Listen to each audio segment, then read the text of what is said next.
There are reports of snow falling on Auckland's Waitakere Ranges and in Pukekohe, just south of the city.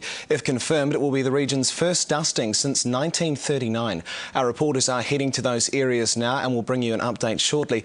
But there's no doubt about the polar blast's arrival in other parts of the country, with snow falling over much of the South Island overnight. Chloe Palmer joins us live from Christchurch. Chloe.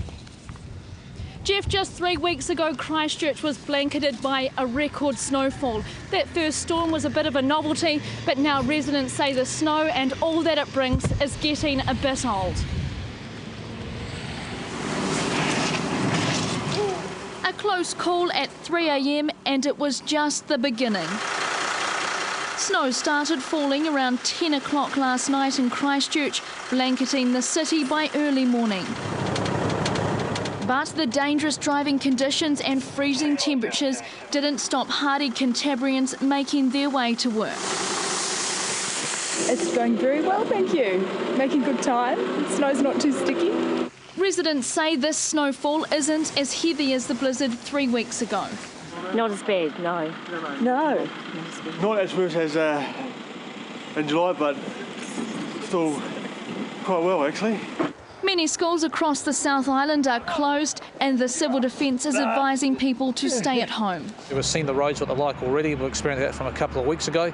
So really just if you don't have to travel, don't. Obviously they're doing their best to keep the roads clear so people like the emergency services, people can get to work, people at the hospitals as well.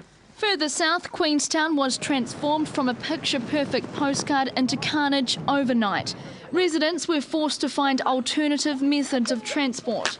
I don't think the uphill will be quicker. Oh, definitely not worth driving in this.